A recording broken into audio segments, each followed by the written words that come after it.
Hey everyone, how's it going? So I want to do a little test here. I want to see what happens. Driving this Ford F-150, we're going to look at intake air temperature. So right now it's about 60 degrees outside. The truck is cold. And if you look, intake air temperature, IAT, is 60 degrees, pretty much air temperature.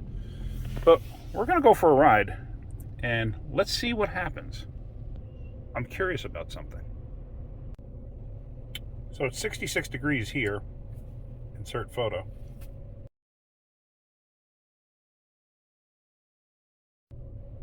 And now on the scanner, intake air temperature, 93. 93. Okay. Let's go up the road. This is a F-150 4.6 liter, I believe. Yeah, 4.6.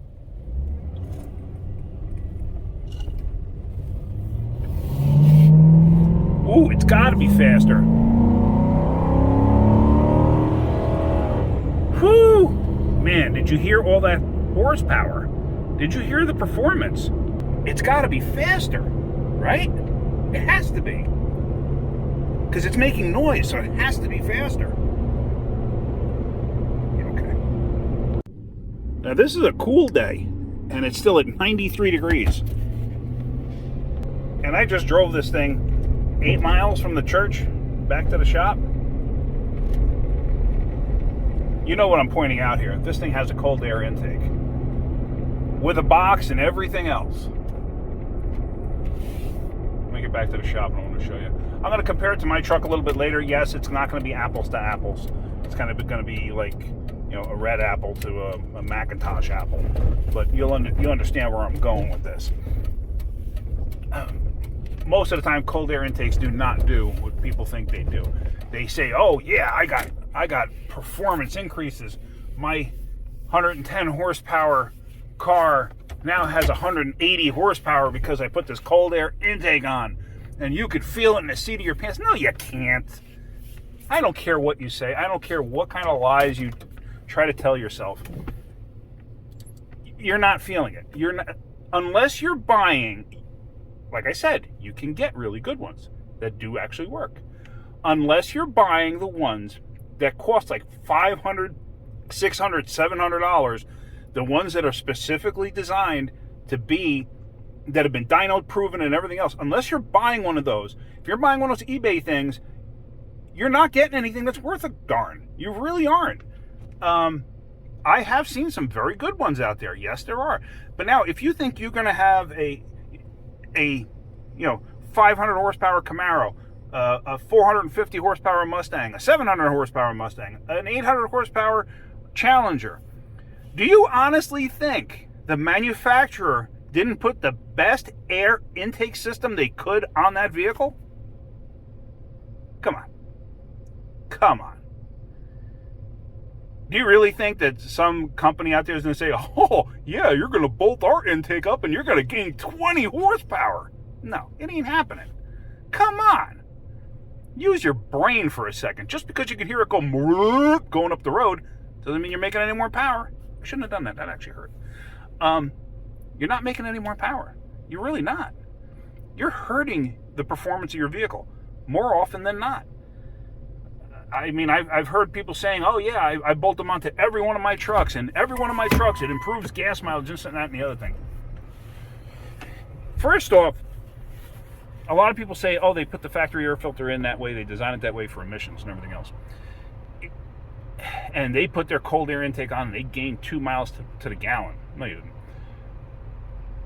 Do you think the manufacturer, if they didn't already do that, like, don't you think they would have thought of that?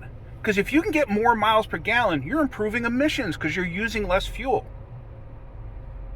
Think about that. So they're not putting a factory airbox in there for emissions if they could put that other one on there and improve emissions. You also got to remember, when a factory does something, they're doing it to withstand 0 degree temperatures, 110 degree temperatures, and everything in between. Where you live, you may have one extreme to another. You may have a pretty temperate climate. There's big differences. So yes, you can see some changes, some differences. More often than not, you will not. Just telling you. Let's go underneath the hood for a second.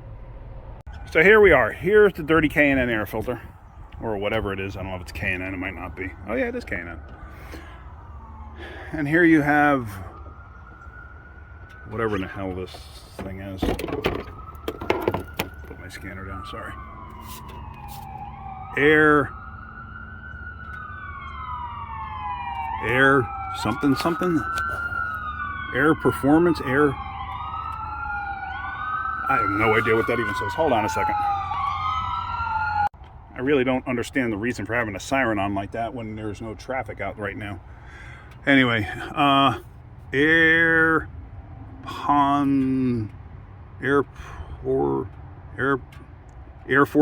Force One, duh. Why I couldn't read that, I don't know. Wow, this tube is hot. That tube is hot. You got hot air going through there into the motor. So you're just adding hot air. The factory has a plastic piece because it doesn't absorb air. The only benefit Ford has here is the mass air meter is the intake air temperature sensor also. So think about it. You're just taking air. Yeah, this seals to the hood. No, it doesn't, because the hood, there's no marks in the hood. It never sealed to the hood. So you're getting all this hot air around there. So anyway, I just wanted to show that. What I'm going to do, I'm going to hook the scanner up to my truck at lunchtime when I go home for lunch, and let's see what that thing does. I'm going to do an exact same comparison, and let's see what that does. The temperatures are going to be different, though. It's going to be probably 20 degrees warmer by the time I road test my truck. And I got the stock air filter system on there. I'm going to do other tests, and at some point when I can do a test with a cold air, not cold air intake system and a factory system, when I can swap them back and forth and show you the differences, I'll do that. I just can't do that right now. I just happen to have this here, and I had to road test it. So I thought I'd show it to you. I'll make a separate video on my truck. All right, guys. That's it for right now. Hope you got something out of that. And if you did, hit that like button. If you got irritated, hit that like button too. All right. Have a great day. Keep wrenching.